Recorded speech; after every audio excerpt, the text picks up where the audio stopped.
Centre की शुरुआत बड़ी खबर के साथ करते हैं धार से आ रही, जहां पे भोजशाला में एएसआई सर्वे का 13वां दिन। सर्वे में हिंदू फ्रंट फॉर जस्टिस की राष्ट्रीय अध्यक्ष ने हिस्सा लिया। भोजशाला पहुंचकर रंजना अग्निहोत्री ने जानकारी जुटाई है। भोजशाला में सर्वे का आज 13वां दिन। एएसआई की टीम सुबह करीब 8 बजे परिसर में पहुंची, तो वहीं हिंदू फ्रंट फॉर जस्टिस की राष्ट्रीय अध्यक्ष रंजना अग्निहोत्री भी भोजशाला और कमाल मौला मस्जिद पहुंची और सर्वे कार्रवाई में शामिल हुई। भोजशाला कमाल मौला मस्जिद परिसर में 22 मार्च से एएसआई की टीम पुरातात्विक सर्वे कर रही है। हिंदू और मुस्लिम पक्ष के लोग इसको लेकर अपने अपने दावे पेश कर रहे हैं। रंजना अग्निहोत्री ने बताया कि उन्होंने भोजशाला के अंदर पहुंचकर जानकारियां जुटाई है। एएसआई यहां पर सर्वे कर रही है, जानकारियां जुटा रही हैं।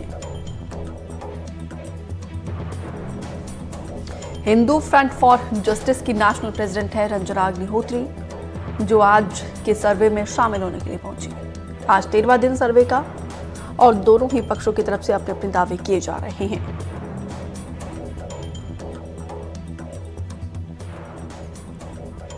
साबिर खान ज्यादा जानकारी के साथ जुड़े हैं। साबिर, आज एएसआई सर्वे का 13वां दिन और हिंदू फ्रंट फॉर जस्टिस की नेशनल प्रेसिडेंट भी आज मौजूद रही सर्वे में। आज के सर्वे को लेकर क्या अहम जानकारी? बिल्कुल दीपिका, मैं आपको बता दूं कि एएसआई के सर्वे का आज 13वां दिन है। कल सुबह 8 बजे जो है एएसआई की टीम यहाँ पहुंच चुकी थी, तब से उन्होंने सर्वे शुरू किया था।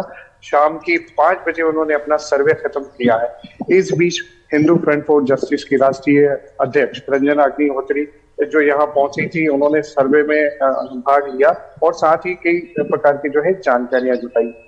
ये जो है 3 दिन का इनका जो प्रवास है, 3 दिनों तक ये धार ही रहेंगी। वहीं अब जो है कुछ गणमान्य नागरिकों से मुलाकात करेगी, साथ ही पुरातात्विक महत्व की जो अन्य इमारतें हैं जो वहां पे भी भ्रमण करेगी। आपके सर्वे के की जो बारे में जब उनसे पूछा गया कि क्या निर्देश है, तो वो टीम पर उनका कहना है कि एएसआई यहाँ पर सर्वे कर रही है और माननीय उच्च न्यायालय के निर्देश पर ही सर्वे हो रहा है। टीम वह रिपोर्ट प्रस्तुत करेगी जो इमारत के बारे में पूरी धार नगरी जानती है, सभी लोग जानते हैं। सर्वे को रोकने की याचिका पर सवाल पूछने पर उन्होंने कहा कि माननीय उच्चतम न्यायालय ने कहा है कि सर्वे जारी रहेगा, साथ ही खुदाई करते समय इन बातों का ध्यान रखने के निर्देश दिए हैं कि इमारत को किसी भी प्रकार के नुकसान न पहुंचे। दीपिका बिल्कुल।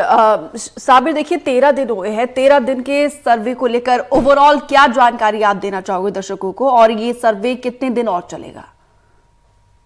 बिल्कुल दीपिका, मैं आपको बता दूं कि 13 दिन से सतत चल रहे एएसआई के सर्वे में दिन ब दिन जो है तेजी आती जा रही है, क्योंकि माननीय हाई कोर्ट इंदौर बेंच द्वारा आदेश दिया गया था कि ये जो है सर्वे 6 हफ्तों में पूरा करके इसकी रिपोर्ट पेश करना है। हालांकि सर्वे करना इतना आसान भी नहीं है, क्योंकि खुदाई करना या जल्दबाजी में कोई रिपोर्ट बनाना ये कहीं उचित नहीं रहेगा।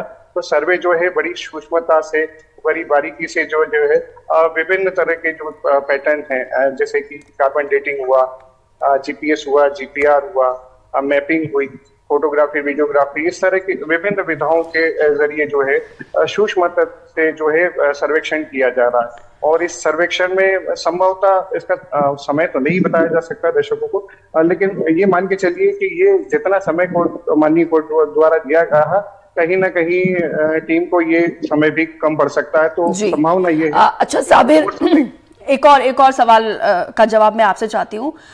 सर्वे के दौरान, क्योंकि देखिए एक दिन हिंदू पक्ष के लिए मुकर्रर है और एक दिन मुस्लिम पक्ष के लिए, इन दोनों दिनों में जब यहाँ पे पूजा अर्चना की, नमाज की इजाजत दी गई है, तो उस समय क्या यहाँ पे श्रद्धालुओं की संख्या बढ़ी है?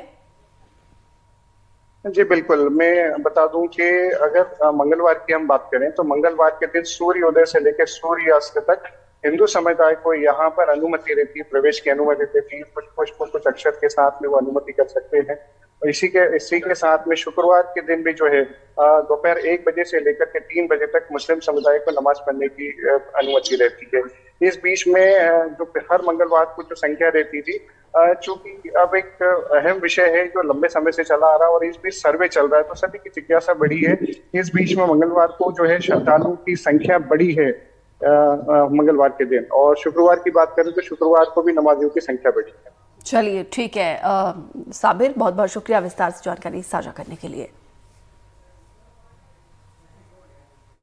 माननीय उच्च न्यायालय के आदेशों को चुनौती देते हुए कमाल मौला कमेटी ने माननीय उच्चतम न्यायालय के समक्ष एसएलपी दायर की थी।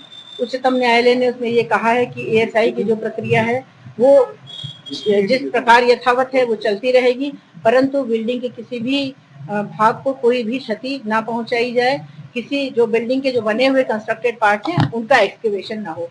वो जाहिर है उनका एक्सकेवेशन हो भी नहीं रहा था। जो वो जगमोहन बने हुए हैं, जो कॉरिडोर्स बने हुए हैं, उनका तो नहीं हो रहा था। प्लेन लैंड पे ही वो अपना काम कर रहे थे।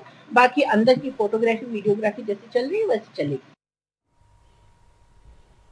राजस्थान के कोटा से गायब शिवपुरी की छात्रा इंदौर से बरामद हो गई है। क्राइम ब्रांच ने उसे इंदौर के ग्रामीण क्षेत्र से बरामद कर लिया है। छात्रा अपनी प्रेमी संग किराए के रूम में रह रही थी। पुलिस ने दोनों को कोटा पुलिस को सौंप दिया है। अब कोटा पुलिस मामले की जांच कर रही है।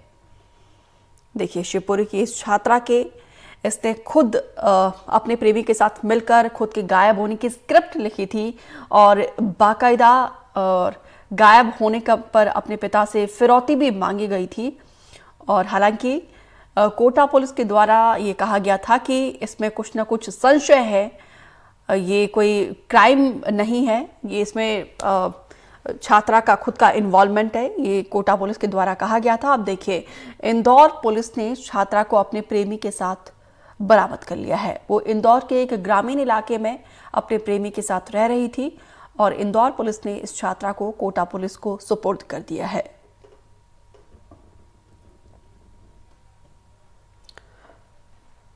तो ये तस्वीरें हम आपको दिखा रहे हैं, यही वो तस्वीर इस छात्रा ने अपने परिजनों को ये भेजा था व्हाट्सएप के जरिए।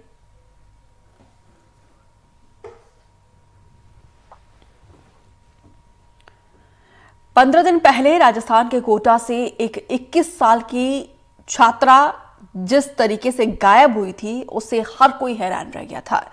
लेकिन जब पुलिस ने मामले की छानबीन की तो पता चला कि लड़की ने कैसे विदेश जाने के लिए अपनी ही अपहरण की साजिश रच डाली थी और अपने पिता से फिरौती की रकम वसूलने के लिए अपने प्रेमी के साथ मिलकर ये साजिश रची थी। इस पर देखिए रिपोर्ट।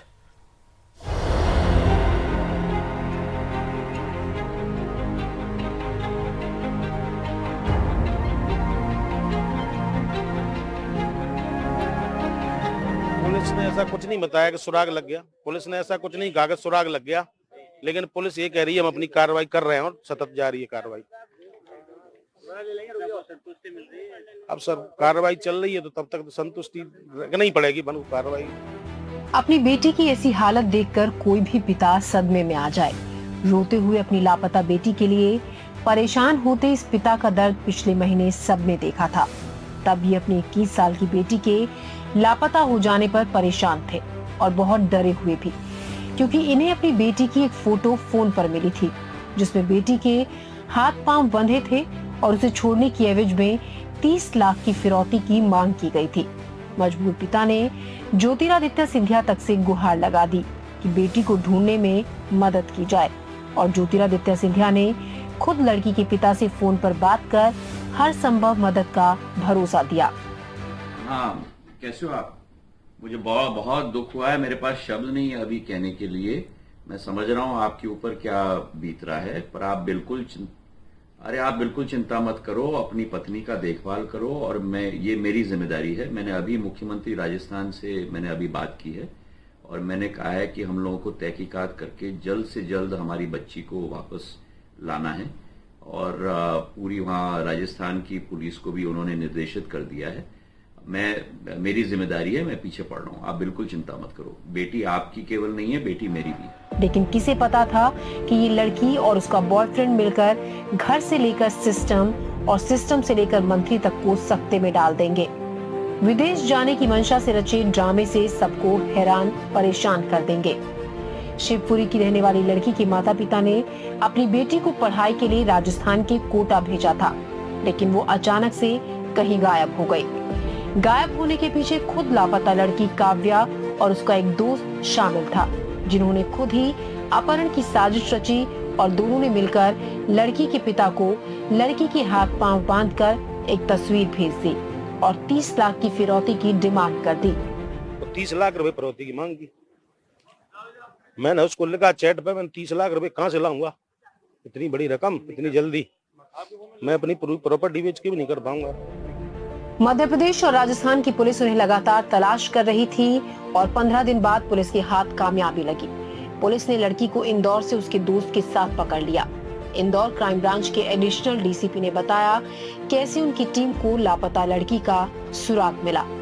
कोटा पुलिस की मदद के लिए इंदौर पुलिस की क्राइम ब्रांच को लगाया गया था। अभी फिलहाल इन्वेस्टिगेशन में उनके जो तथ्य आएंगे उसके आधार पर वैधानिक कार्रवाई वो उनके अनुसार की जाएगी। सर लड़की भौरकुआ क्षेत्र में भी दिखी थी, यहाँ पर भी रुकी थी। इस तरह के सीसीटीवी फुटेज कोटा पुलिस को मिले थे। उस फुटेज के आधार पर उनको ये संभावना थी, इसलिए उन्होंने इंदौर पुलिस से मदद मांगी थी कि कहीं ना कहीं ये इंदौर में हो सकते हैं। तो इंदौर पुलिस के द्वारा लगातार क्राइम ब्रांच की 2 टीमें लगातार लगी रही थी, उन्होंने कोशिश की थी और अभी फिर इन्फॉर्मेशन के आधार पर इन दोनों को दस्तयाब कर लिया गया है। कोटा पुलिस को सूचना दे दी गई है। कोटा पुलिस जल्दी ही आकर इनसे इन्वेस्टिगेशन में और तहकीकात करेगी। बहरहाल लापता लड़की के घर वालों के लिए राहत भरी बात है कि बेटी सही सलामत मिल गई, लेकिन बेटी के रवैये से दिल पर जो घाव लगा है उसे भरने में मुश्किल जरूर होगी। फिलहाल लड़की को उसके घर वालों को सौंप दिया गया है। शिवपुरी से अतुल गौर, इंदौर से समीर खान और कोटा से शाकिर अली की रिपोर्ट, एनडीटीवी मध्य प्रदेश छत्तीसगढ़। और यहाँ पे रुक रहे एक ब्रेक के लिए।